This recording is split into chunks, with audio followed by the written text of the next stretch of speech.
In the heart of Antarctica, where no one lives and the wind screams like a living thing, there was a forgotten building buried under ice.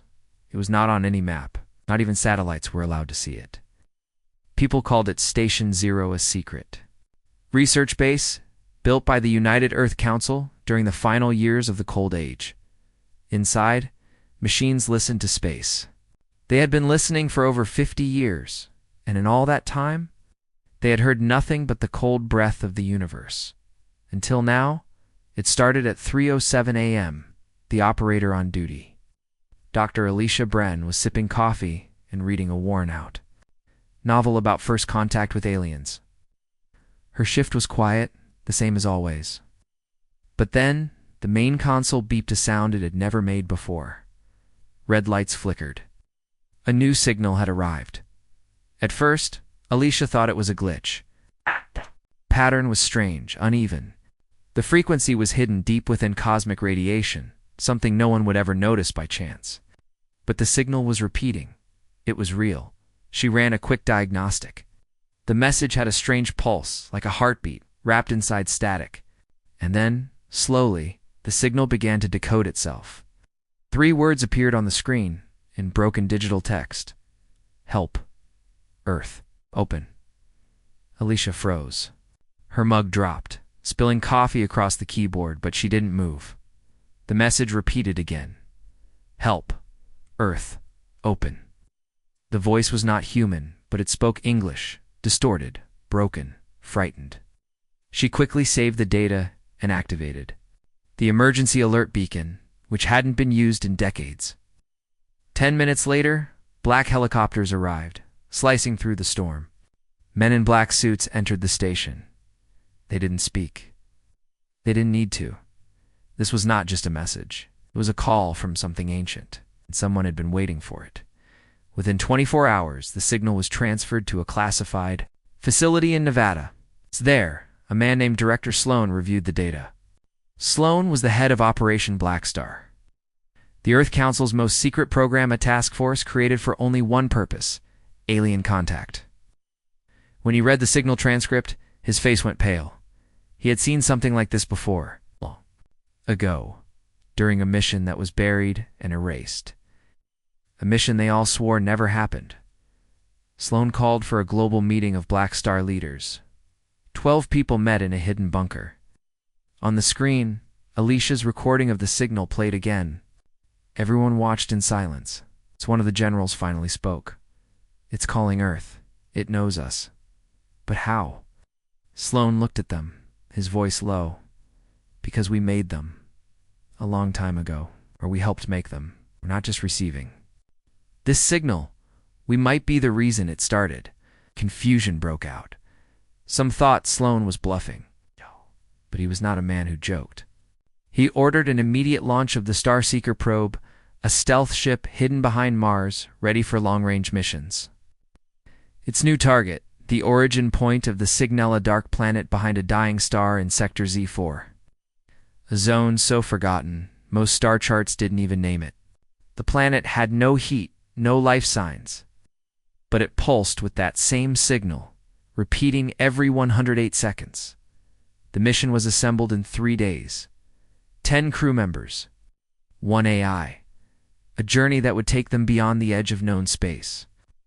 Before leaving, each crew member was asked the same question. If this is a trap and you never return, are you willing to accept that fate? Every one of them said yes. The ship the Horizon Ark launched in silence. 2 weeks later, the crew entered orbit above the target planet. It was gray and dead. No clouds, no oceans. Just stone and silence. But something below was broadcasting power deep under the surface. The team, led by Captain Jason Hale and scientist Dr. Lena Brooks, prepared to land. As the shuttle dropped through the dark atmosphere, everything grew quiet. Even the ship's AI Vox said nothing. They reached the surface and stepped out. Ground was covered in strange black dust.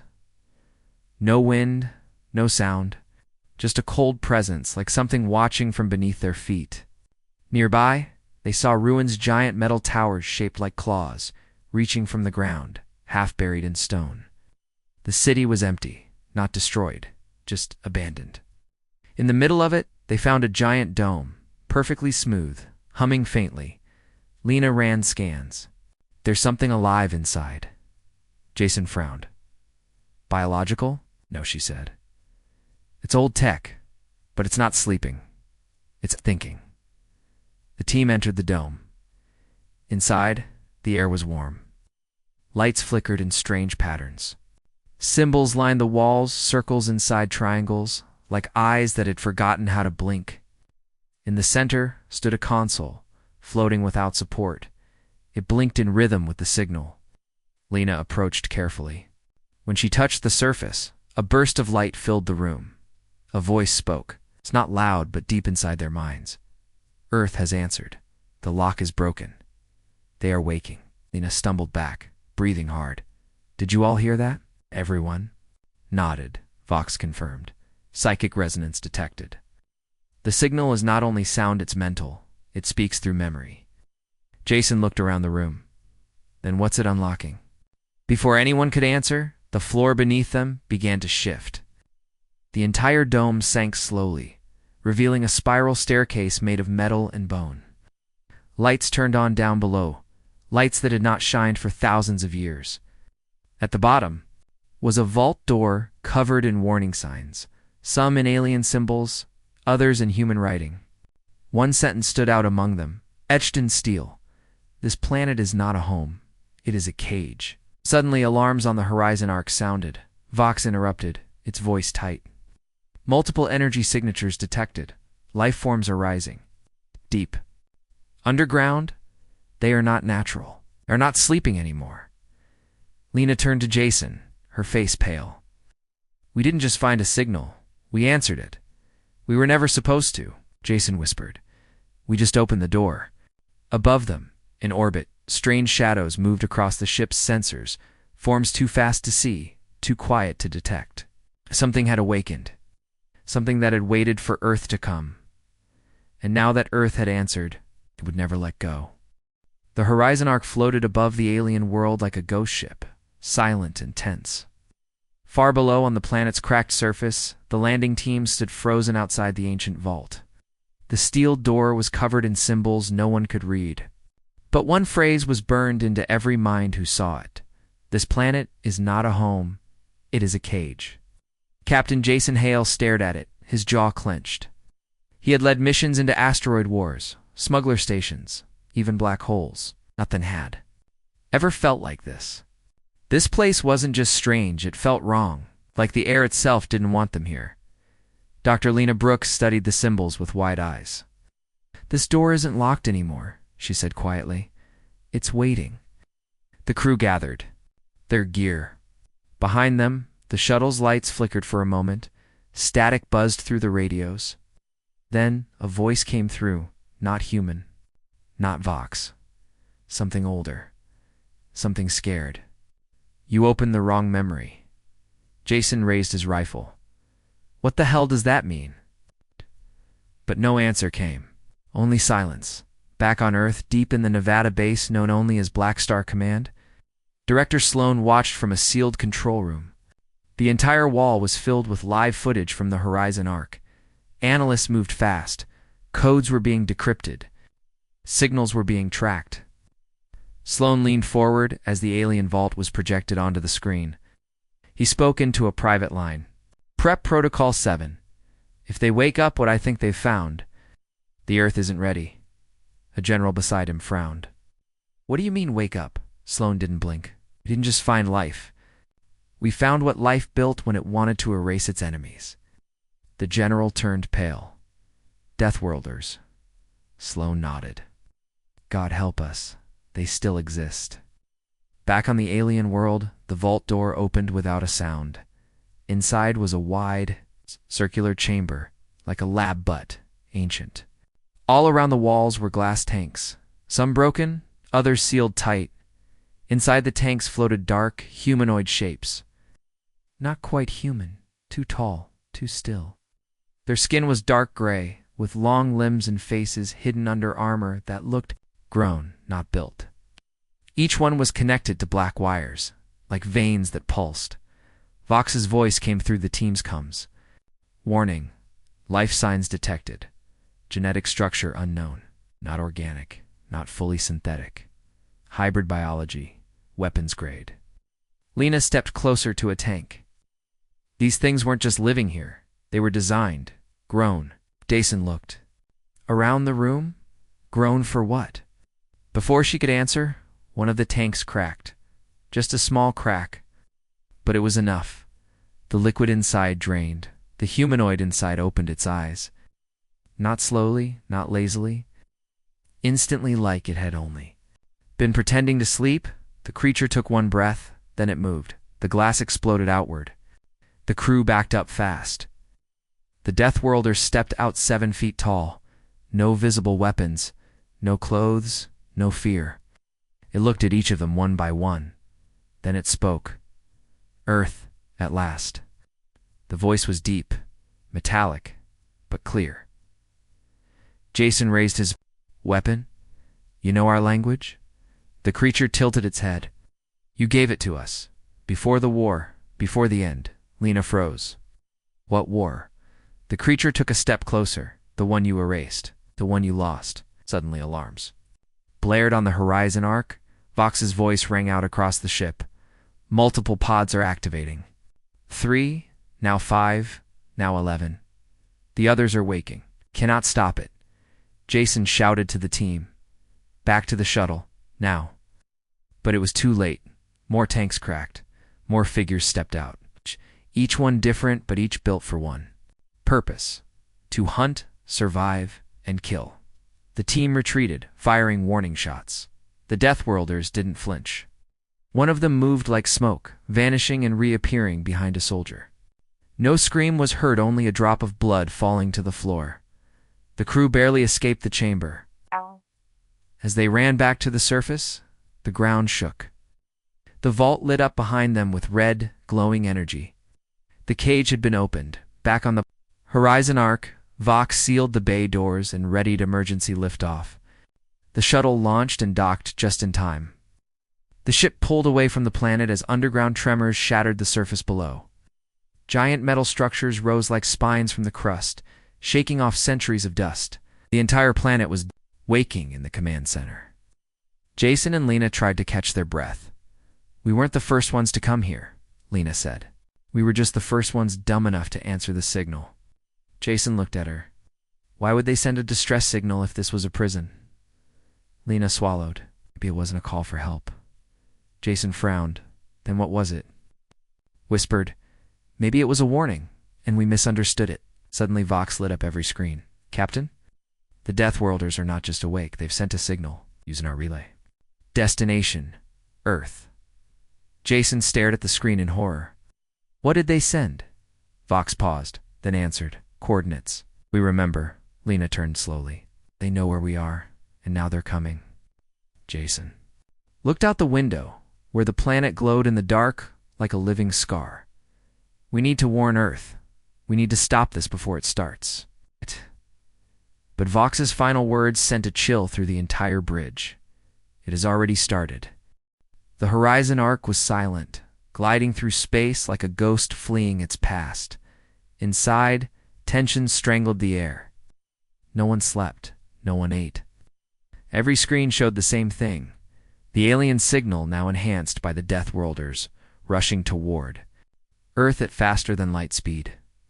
They had hijacked the Ark's own relay system before anyone could shut it down. Earth now knew something had happened. But what it couldn't know, was that something was already coming. Captain Jason Hale stood on the bridge. Hands locked behind his back, eyes fixed on the dying red star outside the window. Below it spun the planet cold cracked. Scarred. A prison world built to last forever. And yet the cage had been broken. His thoughts swirled. Why did they look like humans? Why did they speak Earth languages? Why did one of them say, "You gave it to us"? Behind him, Lena Brooks leaned over a table filled with scans, DNA matches, and digital ruins. She was pale, her hands trembling just slightly.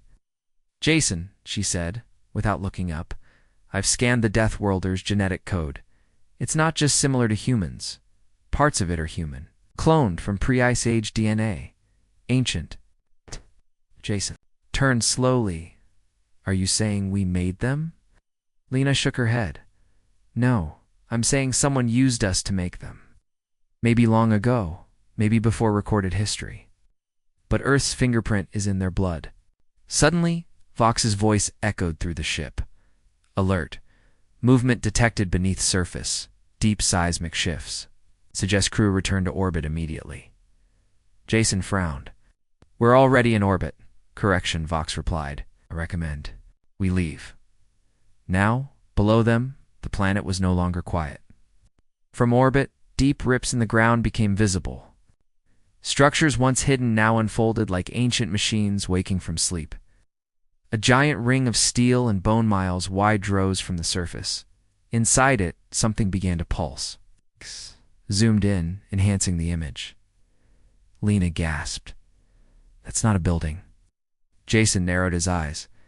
It's a gateway. And it was turning on. Meanwhile, back on Earth, at the Black Star Command Facility, Director Sloan watched in horror. The satellite feed had caught the moment the signal arrived. Ow. Earth's defense satellites picked it up too late to block it. Scientists tried to jam the frequency, but the signal wasn't just sound, it was memory. Buried in radiation, riding on old military codes from a time before modern encryption. It slipped past every firewall and embedded itself deep in Earth's old databanks. Sloan slammed his hand on the table. Get me all records of Project Seraphim now, an assistant stammered. Sir, that file is sealed even from internal. AI, Sloan turned. Eyes cold. Unseal it, or we're already dead. Back aboard the Horizon Ark, the crew gathered near the main display. Vox reported strange readings, new life signs rising from under the planet's surface. But these were not humanoid. They were larger, stronger, constructs not born, grown. Lena reviewed the data.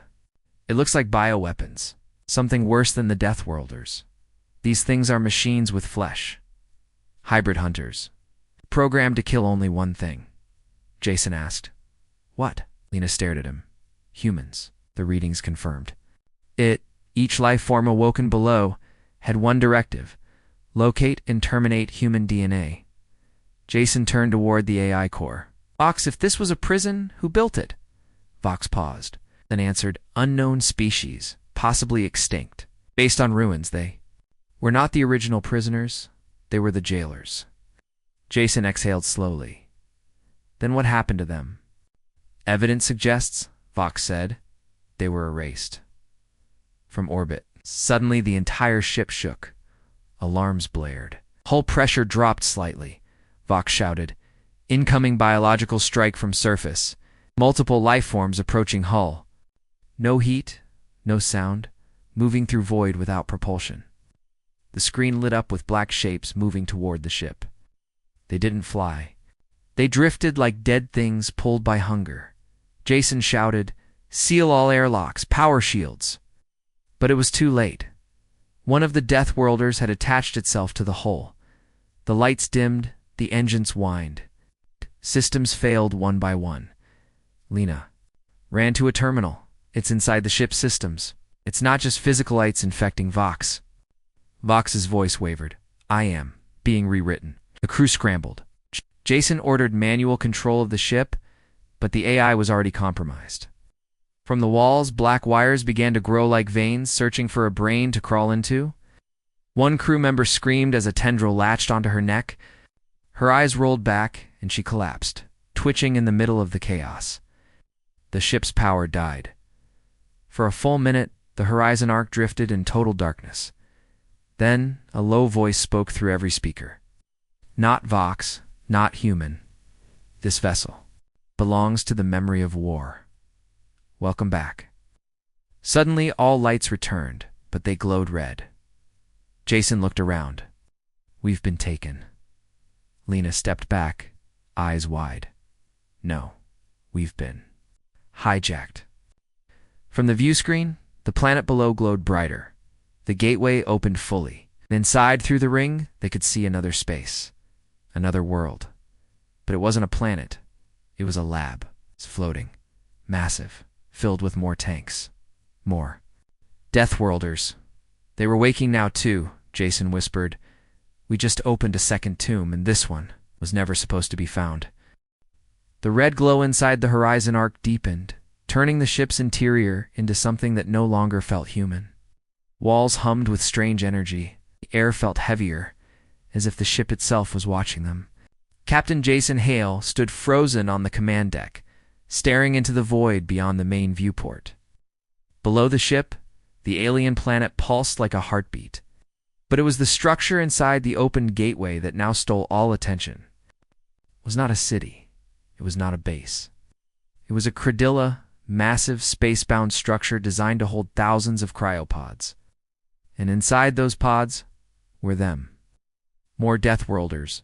Dr. Lena Brooks scanned the interface with trembling hands. They're not just waking up one by one, they're syncing, connecting, like a hive mind coming back online. Jason clenched his jaw. Can we shut it down? Vox answered, its voice flickering between calm and corrupted static. Primary. Control has been overwritten. Core systems infected by non-human intelligence. Defense systems offline. I am not alone anymore.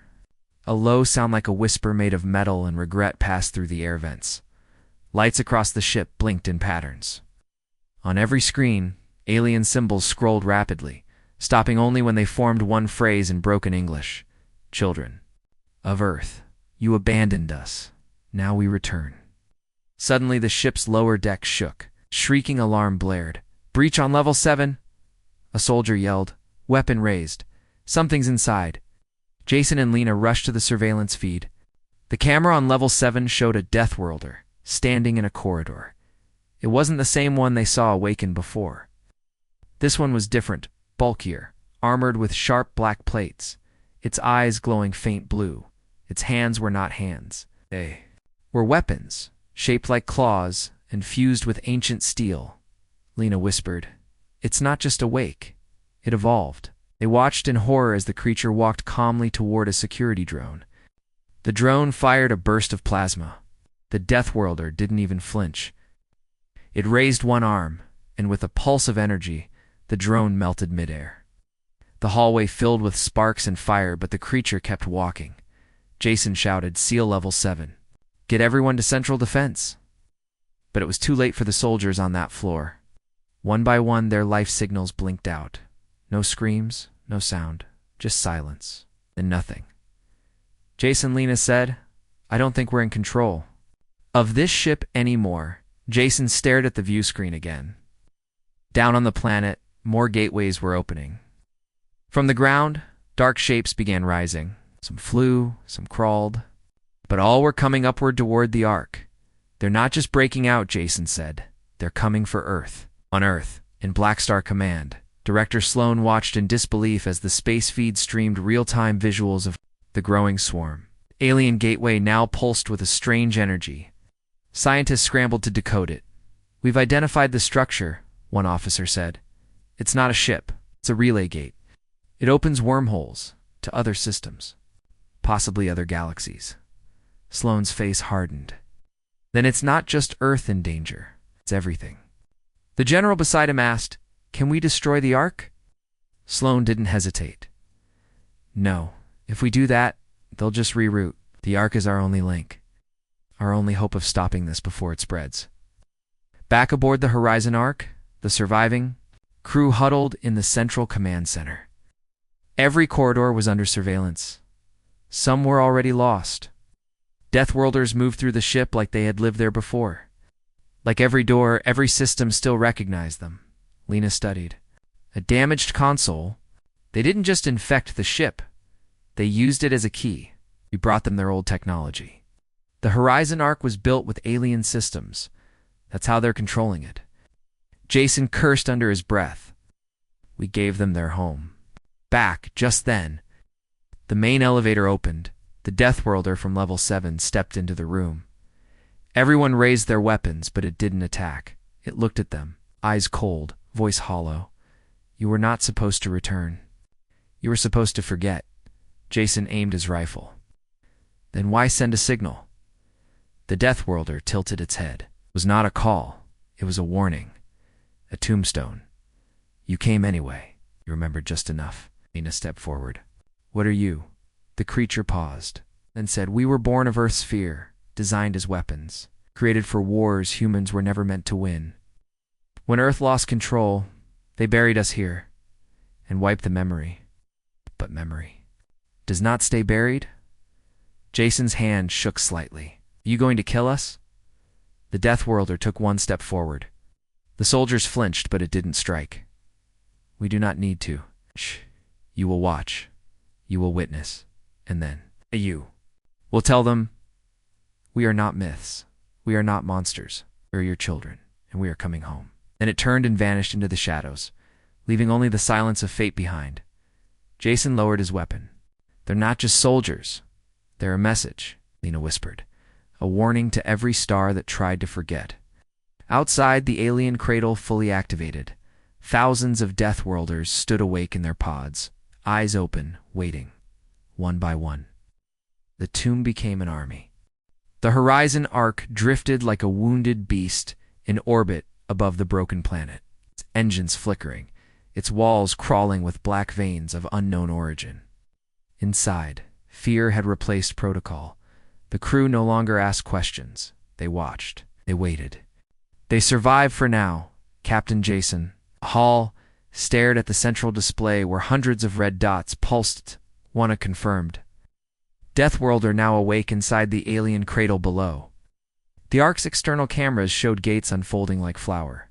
Petals in space, and more shapes emerging with every passing minute. Give me a count, Jason said, voice sharp. Dr. Lena Brooks answered without looking away from her scanner. Over 3,000 pods activated, at least 600 confirmed mobile. We've only seen a fraction of their force, and it's growing fast. Jason turned to the AI Vox. Any way to disable their systems? Vox's voice, still glitching from the earlier invasion, responded with hesitation. No. They are no longer dependent on our systems. They have reconnected with their own technology. We are relevant. A cold realization fell over the bridge. Then an alarm shrieked. The Ark's defense systems lit up in red. New contact, Vox said. Incoming vessel. Origin, speed, hypersonic. Trajectory, intercept. Everyone turned to the screens. From behind the cradle's core, a new ship emerged. Aged, sleek, black, and curved like a blade. It made no noise, no engine flare. It simply appeared and closed. Jason narrowed his eyes. What is that? Lena swallowed. That's a hunter class.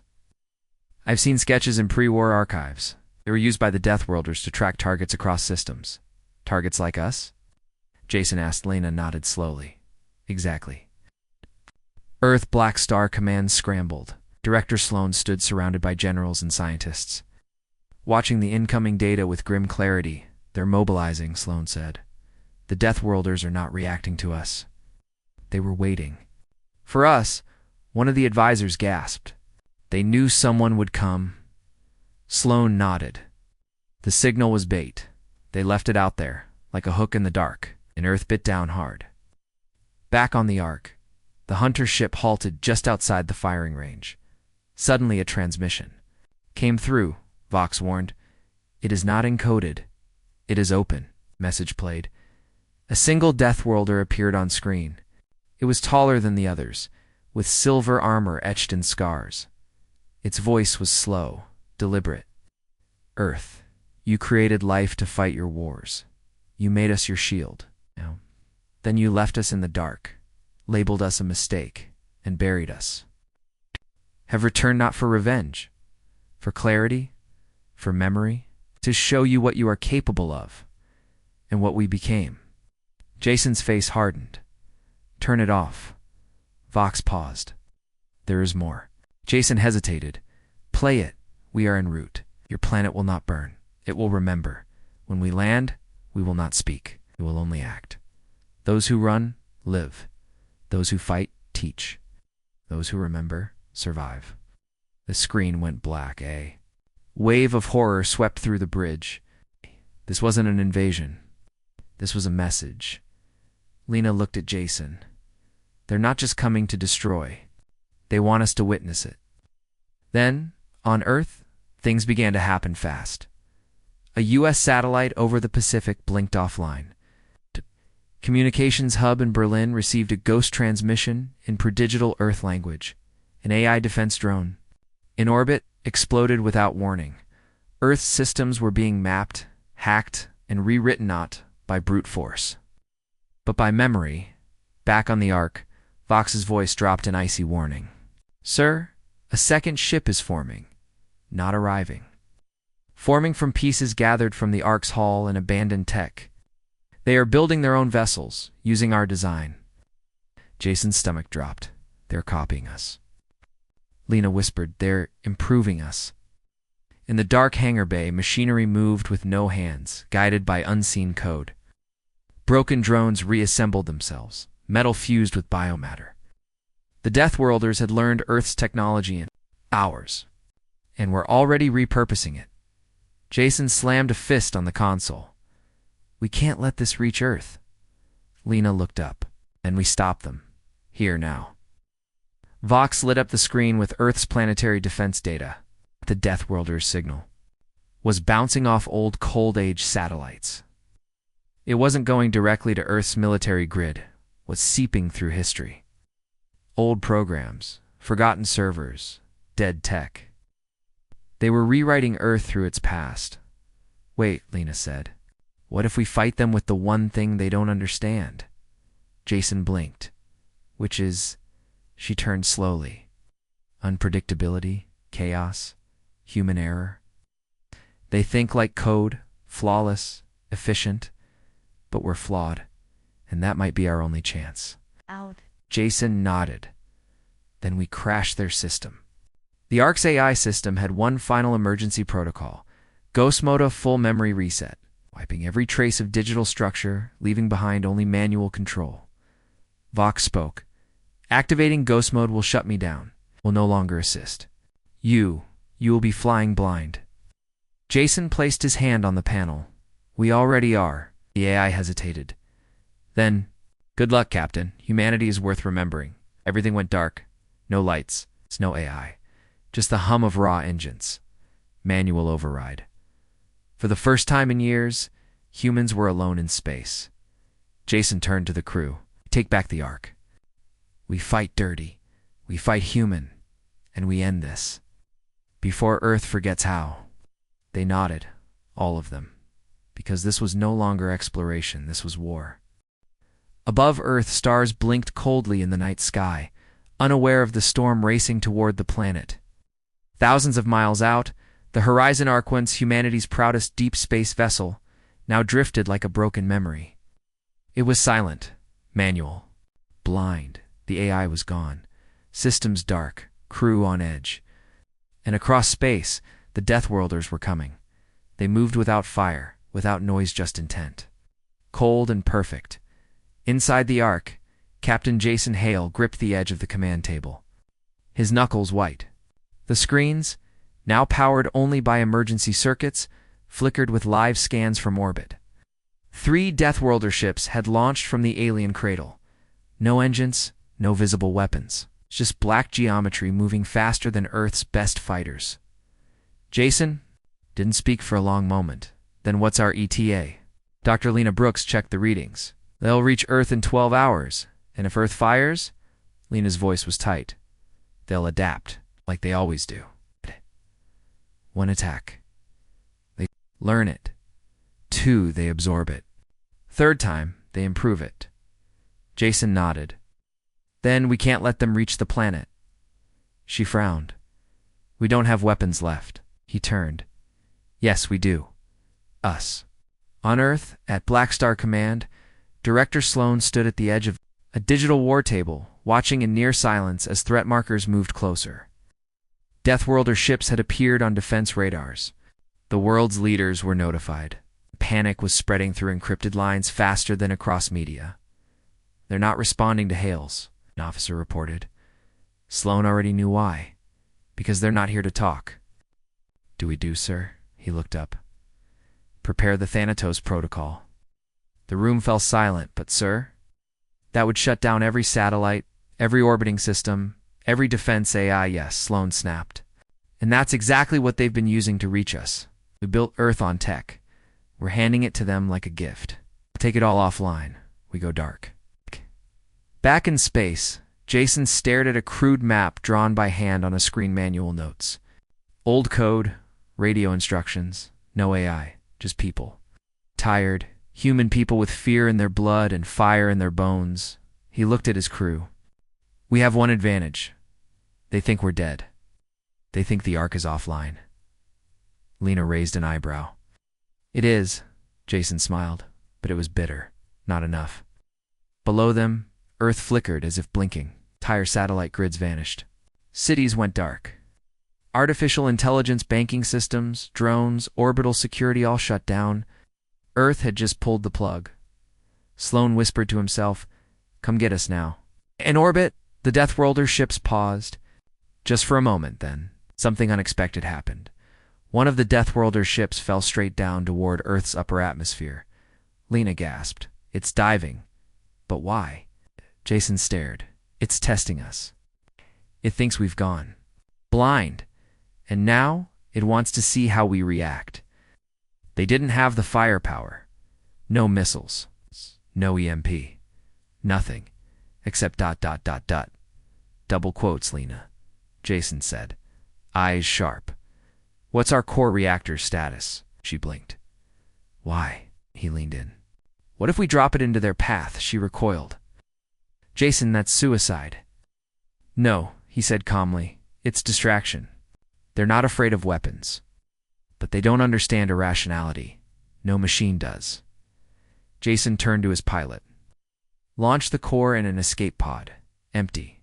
Make it look like we're trying to escape. And when they catch it, Jason's voice went hard. We light the fuse. The core was loaded into a decoy pod. The Ark had no launch code. So they wired the pod by hand metal panels, duct tape, burning fingers. No software. Just guts. Lena looked at Jason as the countdown began. If this doesn't work, it'll work, he said. It has to. The pod launched, drifting like debris. Like one final breath from a dying ship, the Deathworlder hunter changed course, gliding toward it. It slowed, scanned it, caught it, then it opened. Inside nothing but metal, heat, silence, and a red light. Blinking. Jason slammed the trigger. A shockwave lit the stars. The Deathworlder ship fractured in mid-space, spiraling, flaming, bleeding energy. Not destroyed, but wounded. Jason grinned. Told you, it don't know crazy. But celebration died fast. Lena's screen flared. Jason, one made it. It broke the cloud shield. They stared in horror as a second Deathworlder ship passed. Earth's low orbit and landed hard.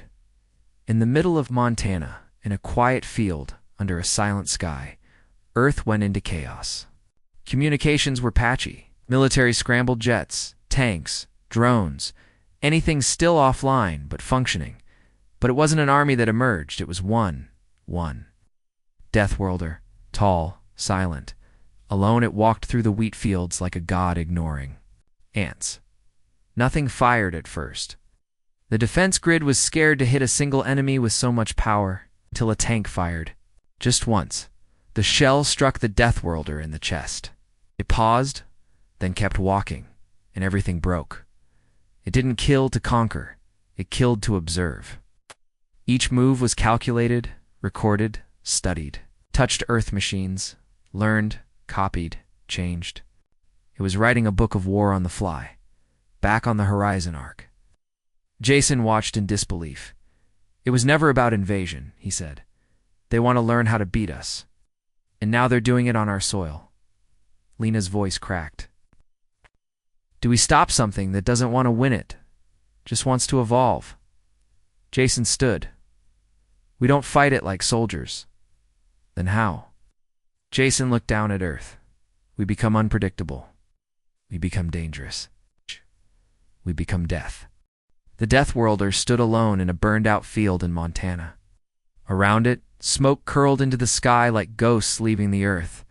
The ground was littered with ruined tanks, shattered drones, and crushed bodies. The creature wasn't even scratched. Its silver-black armor gleamed beneath the rising sun, and in its hand was a melted piece of earth, text still glowing, but it didn't leave. It crouched, examined the soil, picked up the remains of a weapon, recorded, studied. This wasn't just a soldier.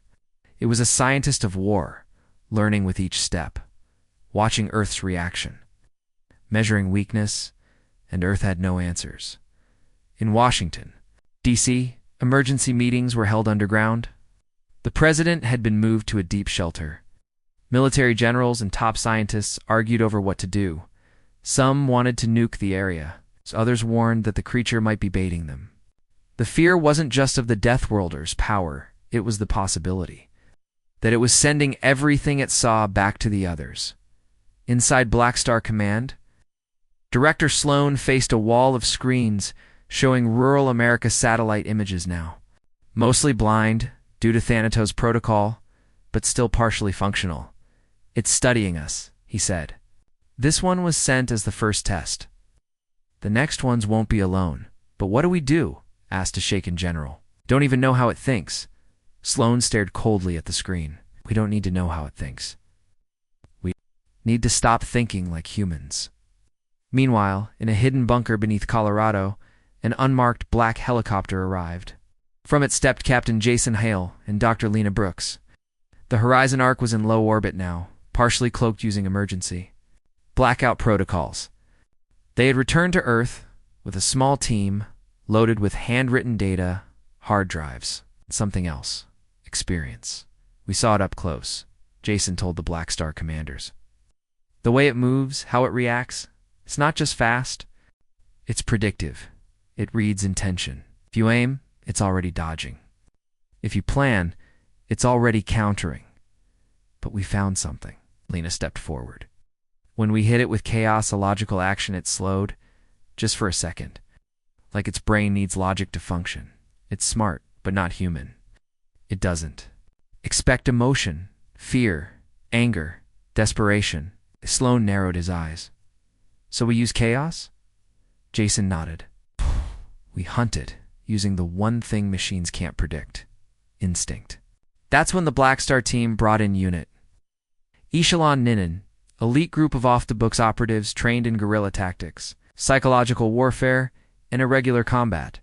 Former soldiers, former spies, some were barely sane. That made them perfect. Jason stood in front of them, his face grim. "This isn't a mission, it's a message. We don't kill it just to win. We kill it to tell the others Earth is not a playground." The Deathworlder had moved east, walking straight through towns without speaking. Surveillance drones, those, still running on analog systems, caught blurry footage of it pausing at schools, radio towers, graveyards. "It wasn't random. It's following old Earth defense infrastructure," Lena said. "Reconstructing our network piece by piece." But then, something changed. It stopped moving in an abandoned mining town in West Virginia. The Deathworlder stood in silence, waiting. It had sensed them. The hunt began at midnight. Echelon-9 surrounded the town from four sides. No digital gear, no satellites, just old radios, hand-forged weapons, explosives rigged with string and nails. One operative carried a flamethrower made from car parts. Another used a crossbow with explosive tips. There was no plan, only instinct. Jason whispered into his headset, "No patterns, no formations, just confusion." The squad moved through the dark alleys like shadows. Every step was a risk. The town was too quiet, too still. Then, a flare shot into the sky. Red light. A scream. One operative gone. But it wasn't a laser. Not even a weapon. He had disappeared like something had grabbed him through space.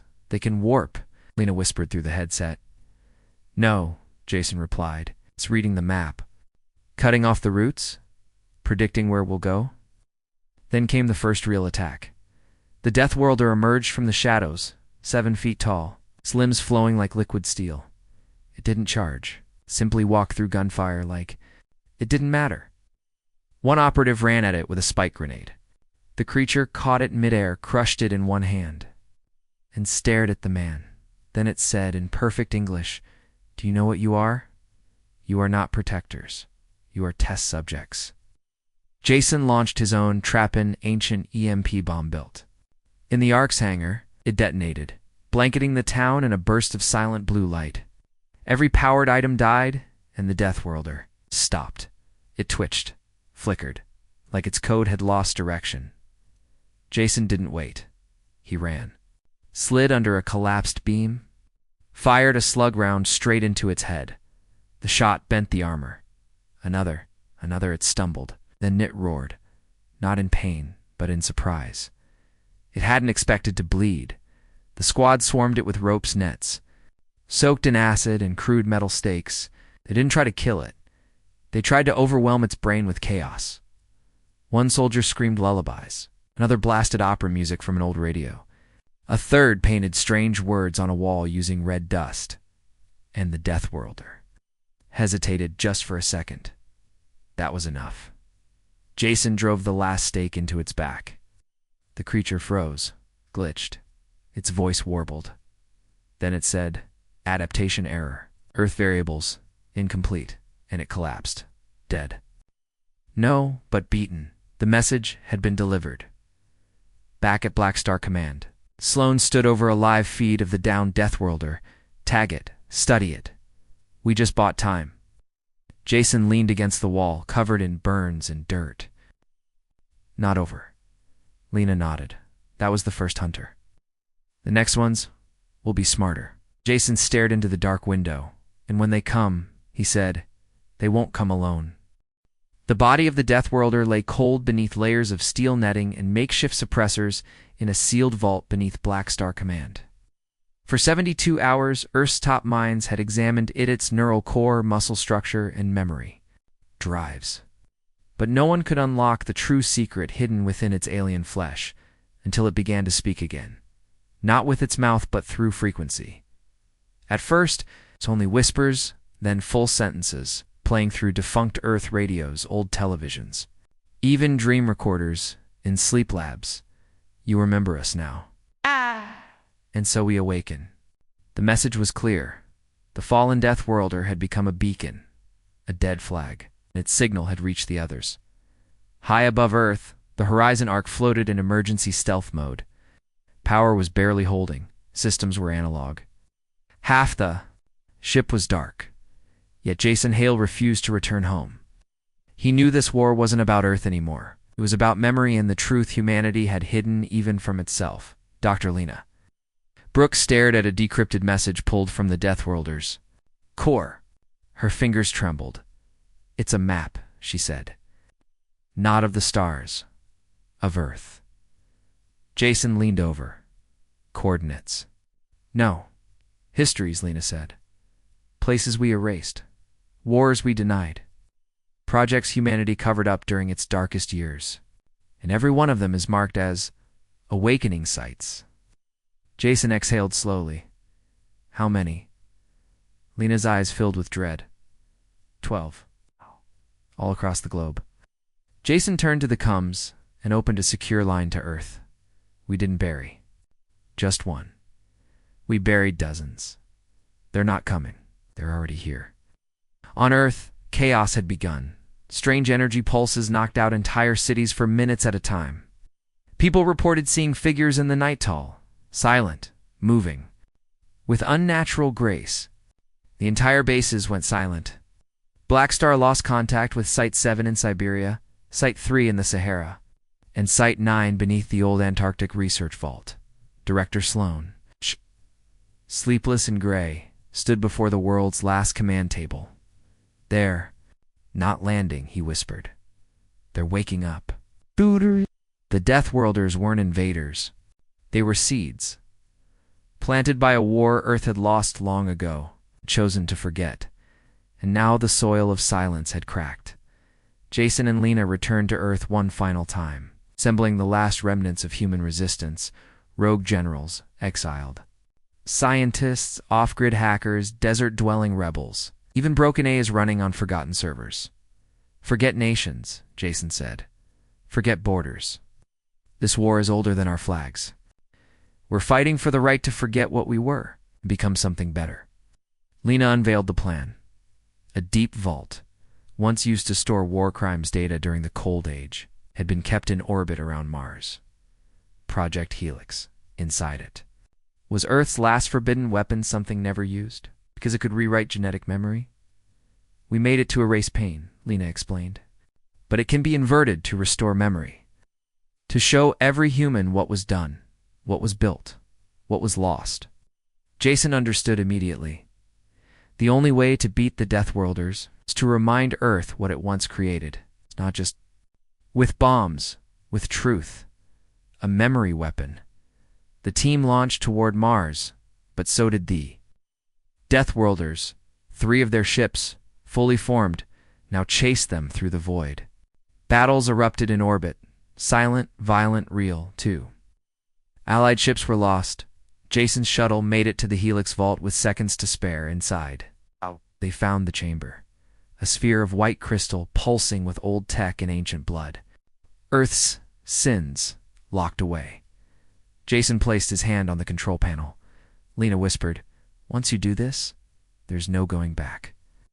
"I know," he said, "but if we hide from our past, we'll never survive our future." He activated. The core, the sphere lit up across Earth. Billions saw it not with eyes, but in their minds. Images, sounds, flashbacks. The secret Deathworlder program. Cloning, genetic war labs, beneath cities. Engineers mixing human DNA with alien tissue. Soldiers grown in vats, machines wired to emotions. A global decision to erase it all. The Deathworlders weren't monsters.